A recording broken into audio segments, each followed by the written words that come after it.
Ones, I felt the call to get on live. I'm going to be quick because I'm going to go and teach a bonus class in my program, High End Empire. Just waiting to see who comes on. I've got a little bit of a cold as well, so keep bearing with me. Ascension. And I'm feeling that so many of you are in a similar position where we are being called to really shift our lives.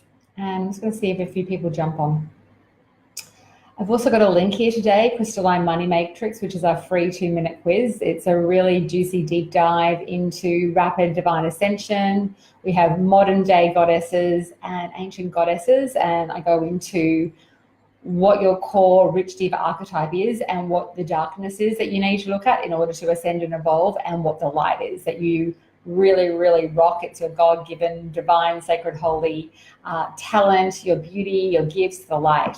So if you haven't taken the quiz, hey Karina, if you haven't taken the quiz, then take the quiz. The link is there, Crystalline Money Matrix. We're getting incredible feedback, including from psychologists. So it's been really well thought out. We put a lot of time and love into it to deeply serve you. So today I really just want to talk about, because I have a class in 8 minutes, so I'm going to go into it now.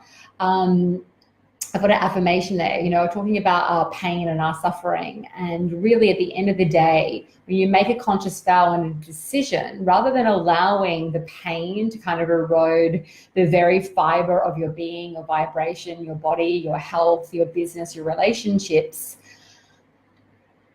in order to stop that, right, we need to take a stand for ourselves. We need to create almost like a pattern interrupt and a newer vibrational alignment where we allow ourselves to be free from that pain, free from the story. So in my own journey, and I teach this a lot, what's helped me deeply is to really shift the way in which I relate to any of my suffering. So I have great love for it, curiosity, awareness around it, and also there's always such a deep sacred learning.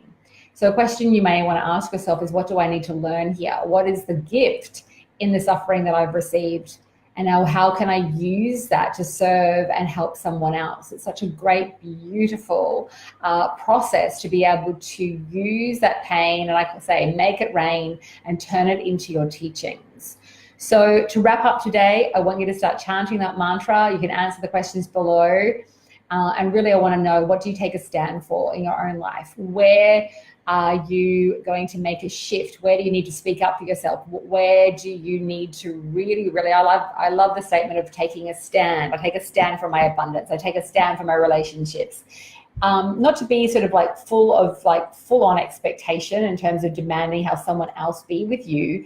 But for me, when I sort of vibrational intent of how I want my relationships to be, how I want my business to be, how I want to feel in my body, how I want my health to be, and I take a real stand for that and make sure that I begin to absolutely receive it. You can't receive something unless you get really crystal clear and take a stand for yourself. So I see so many women struggling and suffering, and so this is a great action. Take a stand. Hey Lana, hey Tegan, hey Marissa, I've got to go and teach a bonus class in High End Empire, so I'm going to be quick, but take a stand. What do you want in your relationships? What do you want in your business? How do you want your relationships with your clients to feel? What is the stand that you need to take around your prices, around how you work, and around what you are paid?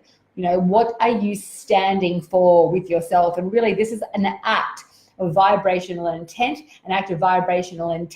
which is an act of deep, deep reverence and love for yourself. I see way too much warped kind of energy with women where we're really, so many of us are trapped in the kind of self-attack without even realizing it. It becomes our normal, and it's got to stop. If you want to talk about manifesting, if you want to talk about really conjuring and bringing in the life, the business, the relationships that you desire, you cannot expect to have that show up in your life when you're being a self-attacking bitch to yourself. So put the dagger down, and bring more love to yourself, bring more acceptance to yourself. I was just in my program High End Empire listening to someone's live stream, hey Becky, and a beautiful woman was sort of like, I don't know if I can really teach it. I don't know if I can really do this. I don't know if I can really do that. And, it was just like her energy, I was just reading it, and there's, there's a lot of pain there. There's a lot of suffering there, and a lot of disowning of her power, right? So, hey, Ida, hey, Megan, hey, Christina. So one of the most potent acts that you can do is to hold yourself sacred. Hold yourself sacred, right? Stop berating, stop hating, stop bullying yourself, right? So no matter, in our lives, we've all made mistakes, we've all had failures, we've all done things that, we probably wish we hadn't done, right? Hey, Christina. So I'm just asking you today, where are you going to begin to take a stand for yourself? I command that I make more money. I command that I begin to really deeply honor myself and my work. I command that I am healed and whole and sacred in this very moment. I command deep respect and honoring. And I command deep respect and honoring as I give that to myself. You want to see the reflection come to you, right? When the reflection isn't pretty, it's usually because you have not taken a stand for yourself. And everything that is distorted and unloving, even within your own self, then shows up externally. I had a client I'm going to speak to today. I have a client kind of tell her that she wasn't doing enough for her. But really that vibration of that woman is a big healing there. It's actually a perfect gift for her, because I'm like, well, where do you have so much shame with your own self, where you don't actually believe that you are bringing enough? And so this client is giving you a reflection of you're not doing enough. And so this woman just keeps giving and giving and giving and giving. And one of the most beautiful acts of standing up to that woman and standing up for yourself with love is to say, no, this is not actually what's happening. This is a distortion, and I'd like to bring it to light. You are not participating properly. You are not honoring yourself and the process, and then you're attacking me. So let's look at that. Why are you doing that? Why are you abandoning yourself and then blaming others? It's a pattern. Let's look at it with love. Let's look at it with humor. Let's look at it with curiosity. Now that will make you a great teacher. If you allow someone to push you around and bully you, you are not serving them, right? You are not serving them. Where do you need to speak up? Where do you need to take a stand, right? I won't allow anyone to cross a boundary with me, because I honor myself.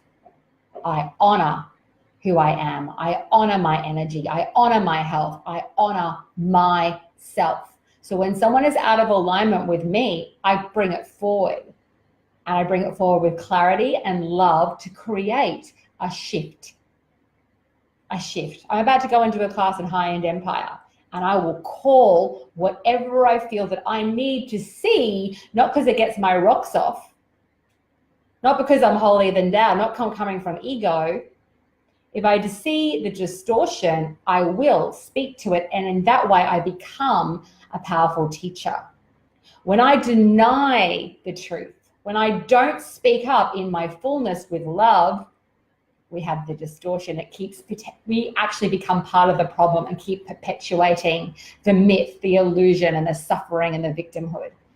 Okay? So take a stand for yourself, take a stand for your relationships, take a stand for your clients, and speak the fuck up. Okay, beauties, I better go. Lots of love. Bye.